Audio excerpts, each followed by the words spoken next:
সবাইকে আবারও স্বাগতম নতুন আরও একটি ভিডিওতে। আজকে কিন্তু মিরপুর 10কে কেন্দ্র করে যে একটা থমথমে উত্তেজনা বিরাজ করতেছে সেটাই এখানে তুলে ধরা হচ্ছে।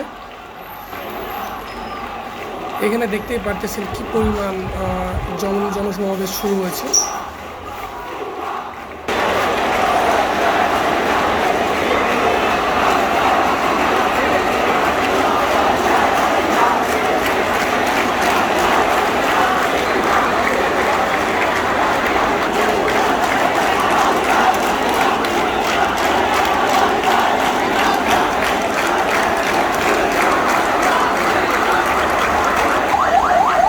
আন্দোলনের মধ্যেই বেশ কয়েকবার দেখলাম হচ্ছে অ্যাম্বুলেন্স মুমূর্ষু রোগী যাচ্ছে এবং স্টুডেন্ট বা ছাত্র যারা আছে তারা সবাই হচ্ছে খুবই সুন্দরভাবে সেগুলোকে বের করে দেওয়ার জন্য সহযোগিতা করছে।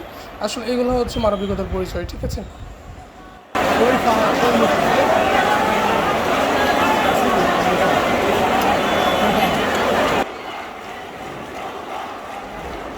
দেশের অবস্থা খুবই ভয়াবহ বিরাজতা করতেছে চারিদিকে, থমথমে একটা পরিবেশ যেখানে আপনি নিজে না আসলে এর যে একটা ভয়াবহতা সেটা আপনি বুঝতে পারবেন না।